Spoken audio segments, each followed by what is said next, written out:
तो मौलाना भूल गया कि शासन किसका है। वो ये मानता था धमकी देंगे और हम जबरदस्ती जाम कर देंगे। हमने कहा जाम नहीं होगा, कर्फ्यू भी नहीं लगेगा, लेकिन कर्फ्यू का सबक तुम्हें ऐसा सिखा देंगे कि तुम्हारी आने वाली पीढ़ी दंगा करना भूल जाएगी। मौलाना भूल गया यूपी में किसकी सरकार है। बरेली बवाल पर सीएम योगी फायर। पुलिस ने बताया कैसे धरा गया मौलाना तौकीर रजा। कल की घटना के संबंध में जैसा कि आप अवगत हैं कि जुमे की नमाज के बाद कुछ जगहों पे अलग अलग थाना क्षेत्रों में पुलिस और प्रशासन की जो ड्यूटियां लगी हुई थी, वहां पे कुछ लोगों के द्वारा हिंसक प्रदर्शन किया गया, जिसके संबंध में कल हम लोगों ने बताया था कि हम कठोर विधिक कार्रवाई सुनिश्चित करेंगे। उसमें हम लोगों के द्वारा अब तक कुल 10 एफआईआर दर्ज की गई हैं, जिसमें थाना कोतवाली में 5 एफआईआर दर्ज की गई हैं, थाना बारादरी में 2 एफआईआर दर्ज की गई है, थाना किला प्रेमनगर और कैंट में 1-1 एफआईआर दर्ज की गई है। इन दर्ज एफआईआरों में आज हम लोगों के द्वारा कुल 8 अपराधियों को, जो इस घटना में शामिल थे, 8 अभियुक्तों को गिरफ्तार करके जेल भेजा गया है। उनके नाम मैं आपको पढ़ के बता देता हूं। मौलाना तौकीर रजा, सरफराज पुत्र सलीम, मनीफुद्दीन पुत्र जरीफुद्दीन, अजीम अहमद पुत्र नसीम अहमद, मोहम्मद शरीफ पुत्र मोहम्मद अहमद, मोहम्मद आमिर पुत्र मोहम्मद जाहिद, रिहान पुत्र राजू और मोहम्मद सरफराज पुत्र समीम। इन 8 लोगों को आज हम लोगों के द्वारा गिरफ्तार किया गया है और जो रिमांड मजिस्ट्रेट है उनके समक्ष पेश करते हुए न्यायिक हिरासत में इनको लिया गया है।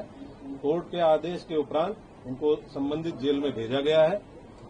टोटल जो 10 एफआईआर दर्ज हुई है, उसमें जो प्रमुख एफआईआर है थाना कोतवाली की, इसके बारे में मैं आपको बता देता हूं। एफआईआर नंबर 489/25, जिसमें भारतीय न्याय संहिता की धारा 109(1), 109(2), 118(2), 121(2), 189(5), 191(2), 195(1), 196(1), 196(2), धारा 223, 310(2), 324(5), 324(6), 61(2), धारा 62, आपराधिक कानून संशोधन अधिनियम धारा 7, सार्वजनिक संपत्ति नुकसान निवारण अधिनियम धारा 3 और सार्वजनिक संपत्ति नुकसान निवारण अधिनियम धारा 4।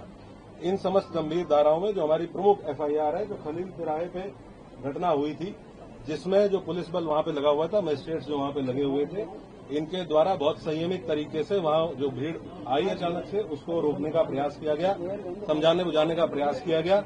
उसके बावजूद इस भीड़ के द्वारा बैरिकेडिंग को तोड़ के पुलिस बल के साथ दुर्व्यवहार करते हुए इस्लामिया कॉलेज पहुंचने के लिए प्रयास किया गया और उसके अंतर्गत पुलिस के ऊपर हमलावर हुए, पुलिस के ऊपर पथराव किया गया।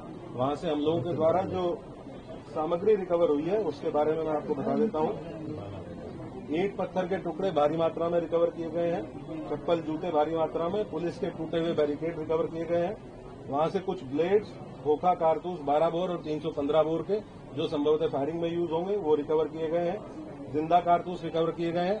एक तमंचा 12 बोर का, जो संभवतः वहां किसी उपद्रवी के पास से गिर गया था भगदड़ में, एक ये रिकवर किया गया है। अवैध चाकू, लाठी, डंडे और कुछ कांच की टूटी हुई बोतलों के टुकड़े, जिनसे पेट्रोल की बदबू आ रही है, जो संभवतः पेट्रोल भर के लाया गया था। ये सारी चीजें वहां से, जो घटनास्थल था खलील किराए का, वहां से बरामद की गई है। 2 वाहन क्षतिग्रस्त हुए हैं, गाड़ी संख्या UP 32 EG 3137 और एक मोटरसाइकिल, ये 2 वाहन क्षतिग्रस्त हुए हैं। अभी 8 लोगों को हम लोगों ने गिरफ्तार किया है। टोटल हम लोगों ने 39 लोगों को अब तक हिरासत में लिया है। 8 लोगों को गिरफ्तार करके न्यायिक हिरासत में भेज दिया गया है, जेल भेज दिया गया है।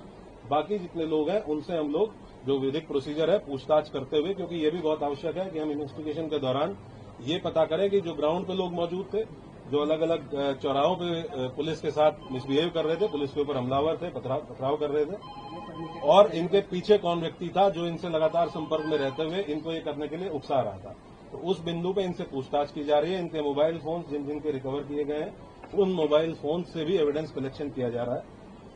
हम लोग लगातार ये सुनिश्चित करेंगे कि जो भी अभियुक्त इस घटना में शामिल थे, इन 10 एफआईआर में जो भी अभियुक्त शामिल थे, उन सभी की पहचान सीसीटीवी फुटेज के माध्यम से, जो हमारा मैनुअल इंटेलिजेंस होता है उसके माध्यम से, टेक्निकल इंटेलिजेंस के माध्यम से, और जो हमारे अभिसूचना विभाग है उसके माध्यम से हम लोग एकत्र करेंगे। और जितने भी लोग शामिल थे प्रत्यक्ष या अप्रत्यक्ष रूप से, उनकी गिरफ्तारी और उनके विरुद्ध कठोर कार्रवाई, जैसा कि माननीय मुख्यमंत्री जी और शासन की मंशा है। अपराध के विरुद्ध 0 टॉलरेंस, कानून व्यवस्था की स्थिति एकदम दुरुस्त रहे, उसको कोई किसी भी प्रकार से बिगाड़ ना पाए, और बिगाड़ने वालों के विरुद्ध जीरो टॉलरेंस, इस पे हम लोग कार्रवाई सुनिश्चित करेंगे। मौलाना कितने मामलों में तौकीर रजा के खिलाफ कितनी एफआईआर? टोटल अभी तक 7 एफआईआर हैं, जिनमें मौलाना तौकीर रजा का नाम प्रकाश में आया है। और हम लोग ये इन्वेस्टिगेशन में भी इसको पार्ट बनाएंगे कि जो लोग, जिन लोगों ने पहले दिन लेटर लिख के दिया था और ये आश्वासन दिया था कि कोई भी भीड़ इस्लामिया की तरफ नहीं आएगी, लोग शांतिपूर्ण तरीके से नमाज पढ़ के और वापस जाएंगे। उसके बाद उन्हीं लोगों ने उसको रात में 2 घंटे बाद अपने ग्रुप पे ये कह के उसको खारिज किया कि ये फर्जी हस्ताक्षर है, जबकि वो हस्ताक्षर उन्हीं 3 लोगों के थे जिन लोगों ने उसको हस्ताक्षर किए हुए थे। क्या ये पूरा प्लान का आपको लगता है इन्वेस्टिगेशन में अब तक क्या शामिल निकल के सामने आया है, और क्या बाहर के लोग भी बरेली में जो हिंसा हुई है उसमें शामिल? ये डेफिनेटली, क्योंकि ये लगभग 7 दिन से इस चीज की अपील की गई थी और 7 दिन से लगातार पुलिस और प्रशासन के लोग, डीएम साहब और मेरे द्वारा लगातार संवाद स्थापित किया गया। हम लोग इस प्रयास में थे कि संवाद स्थापित करके उसके साथ साथ हम लोग विरोधात्मक कार्रवाई करके सुनिश्चित करेंगे और ये कन्वे करेंगे कि कोई भी ऐसा काम न किया जाए, कोई भी ऐसा आयोजन न किया जाए जो विधि विरुद्ध हो। इसके लिए सभी धर्मगुरुओं से संवाद स्थापित किया गया, जनप्रतिनिधियों से संवाद स्थापित किया गया, लेकिन उसके बावजूद भी जिन लोगों के द्वारा ये किया गया उनके विरुद्ध हम लोग कठोर कार्रवाई बिल्कुल इंश्योर करेंगे। जो भी लोग इसमें, ये तो ऑब्वियस सी बात है कि आजकल जो लोग व्हाट्सएप से इसमें संपर्क में थे, हमारी इन्वेस्टिगेशन के दौरान ये भी तथ्य प्रकाश में आए हैं कि कुछ बाहर के आपराधिक तत्व, इस जनपद से बाहर के कुछ आपराधिक तत्व इस जुलूस में शामिल हुए, इस आयोजन में शामिल हुए थे, जिनके द्वारा इस तरह की समस्या पैदा की गई। उनके बारे में भी हम अभी सूचना संकलन कर रहे हैं। ये भी ज्ञात हुआ है कि इसमें एक नदीम नाम का व्यक्ति ये लगातार फोन पे संपर्क में था और इससे व्हाट्सएप कॉल के माध्यम से लोगों की बात हो रही थी और इसके द्वारा भी वहां लोगों को उकसाया गया। हाँ, ये वही व्यक्ति है जिसके सिग्नेचर थे उस कागज पे जो पहले दिन अपील जारी की गई थी और ये अभी फरार है। पुलिस की टीम है। तौकीर ने वीडियो जारी करके बरेली की पूजा बिगाड़ने की कोशिश की। पुलिस में अज्ञात है, कितने नाम दर्ज हैं? पूरा, क्योंकि हम लोगों ने टोटल 10 एफआईआर दर्ज की है, तो उसमें अलग अलग जहां जहां घटना स्थल है, जहां जहां पे जो घटनाएं हुई है, उसमें अलग अलग लोग टोटल 7 एफआईआर हैं, जिनमें इनका विधिक प्राविधान के अंतर्गत जो भी कार्रवाइयां पॉसिबल है वो सब कार्रवाइयां सभी के विरुद्ध इंश्योर की जाएंगी। पिछला इतिहास भी निकाला जाएगा तमाम हम लोग सभी अभियुक्तों का आपराधिक इतिहास निकालेंगे, पुराने मुकदमे ये देखेंगे कि उन पुराने मुकदमे की वर्तमान में कोर्ट में क्या स्थिति है, ट्रायल में क्या स्थिति है और उनमें हम लोगों के स्तर से क्या और तेजी लाई जा सकती है, उसके बारे में भी काम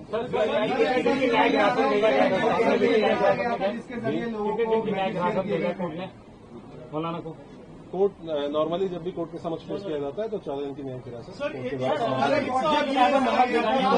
मतलब कोई पुराना मतलब कि बरेली में बड़ा करने के आयोजन से ही कोई बड़ा करना चाह रहे थे बरेली में। ये हम लोग आपको इन्वेस्टिगेशन जैसे जैसे इन्वेस्टिगेशन प्रोसीड करेगी कि इस मंशा क्या थी और जी यहाँ का जुरिस्डिक्शनल जेल बरेली जेल है और जो यहाँ पे रिमांड मजिस्ट्रेट है उनके द्वारा उनको बरेली जेल में आपने बताया कि तमंचा भी बरामद हुआ है। क्या इस पूरे इंसिडेंट में फायरिंग हुई है? पहला सवाल ये। दूसरा, पुलिस वालों को भी चोटें आई हैं, क्या उनको भी छर्रे लगे हैं और कितने पुलिस वाले ऐसे हैं जो अभी घायल हैं? कुल 22 पुलिसकर्मी, कल जब हम लोगों ने अपनी पूरी टीम को गैदर किया, कुल 22 पुलिसकर्मी ऐसे थे जो इंजर्ड थे, जिनका मेडिकल एग्जामिनेशन कराया गया। 22 पुलिसकर्मी, कुछ लोग ऐसे हैं जिनको डाउटफुल फायर आर्म इंजरीज है, उनका भी फाइनल मेडिकल परीक्षण कराया जा रहा है। जब ये चीज हम लोगों के मेडिकल परीक्षण फाइनल हो जाएगा तो हम लोग आपको इसके बारे में अवगत कराएंगे। लेकिन ये डेफिनेट है कि इसमें अराजक तत्वों के द्वारा फायरिंग की गई। अलग अलग घटना स्थल पे अलग अलग थे, कुछ जगह पे 200-250 लोग अज्ञात में थे, कुछ जगह पे 300-350 लोगों की भीड़। के लिए लगभग 2.5-3 हजार लोग ऐसे हैं जो अज्ञात में अलग अलग घटना स्थलों पे, जिनको हम लोग अभी चिन्हित करने का प्रयास करेंगे। टोटल 22 पुलिसकर्मी घायल हैं, जिनको हम लोगों ने मेडिकल पूरे घटना लगेगा भाई प्रेस कॉन्फ्रेंस में फंसा हूं। सर, ये टूल किट का इस्तेमाल किया गया है क्या बरेली में हिंसा फैलाने के लिए? जिस व्हाट्सएप ग्रुप की आप बात कर रहे हैं, क्या सोशल मीडिया के जरिए प्रोपेगेंडा फैलाया गया था? क्योंकि कानपुर की घटना का बरेली में बार बार जिक्र आ रहा था, जब हम भी बात कर रहे थे कानपुर की घटना की। ये हम लोग इन्वेस्टिगेशन के दौरान अगर कोई इस तरह की चीज हम लोगों के सामने आएगी तो मोस्ट डेफिनेटली उसको आप लोगों के साथ शेयर करेंगे। और मैं आप लोगों को इसके माध्यम से एक चीज और बताना चाहूंगा कि हम लोग किसी भी निर्दोष व्यक्ति को किसी भी प्रकार से प्रताड़ित नहीं किया जाएगा। किसी भी ऐसे व्यक्ति को जो इस घटना में शामिल नहीं था उसको परेशान नहीं किया जाएगा, और जो इस घटना में शामिल थे या प्रत्यक्ष रूप से शामिल थे उनको बख्शा नहीं जाएगा। सर, अब तक कितनी गिरफ्तारी हो चुकी है और भी गिरफ्तारी हुई है? 8 लोग भेज चुके हैं आप जेल, इसके अलावा और भी गिरफ्तारी? मैंने आपको बताया टोटल 39 लोग हैं जो हिरासत में लिए गए थे, 8 लोग। सर, इंटरनेट बैन की जो बात निकल के सामने आ रही है, क्या सोशल मीडिया वाले इंटरनेट बैन का प्लान है सर? मैं वीडियो कॉल नहीं, इस प्रकार की कोई चीज नहीं। Subscribe to One India and never miss an update. Download the One India app now.